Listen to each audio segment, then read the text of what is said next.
হাওর ও বরেন্দ্র অঞ্চলে দুর্যোগপ্রবণ ৮ জেলায় জীবনমান বাড়াতে চায় সরকার। সে লক্ষ্যে ১২৬৯ কোটি টাকার নতুন প্রকল্প আসছে। এর আওতায় তৈরি হবে ৩৩৪ কিলোমিটার নতুন সড়ক।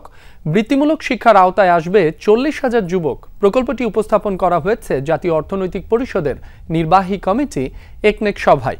বাস্তবায়ন শেষ হবে ২০৩০ সালে। সকালে প্রধান উপদেষ্টা ডক্টর মোহাম্মদ ইউনূসের সভাপতিত্বে একনেক সভা শুরু হয়। এজেন্ডায় ১২ প্রকল্প, এর মধ্যে ৪টি নতুন, ৫টি সংশোধন ও ৩টি মেয়াদ বৃদ্ধির প্রস্তাব। পরিকল্পনা কমিশন জানায়, বন্যাপ্রবণ হাওর ও খরাপ্রবণ বরেন্দ্র অঞ্চলে প্রকল্পটি বাস্তবায়ন হলে মানুষের জীবনমান বাড়বে। তৈরি হবে জলবায়ু সহনশীল অবকাঠামো।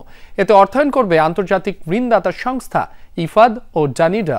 এর বাইরে গাজীপুর সিটি কর্পোরেশনের অবকাঠামো সংস্কার, বিএসটিআই এর ল্যাবরেটরি সম্প্রসারণ ও অস্ট্রেলিয়ায় বাংলাদেশ চলচ্চিত্র ভবন নির্মাণ প্রকল্প নিয়ে আলোচনা চলছে একনেক সভায়।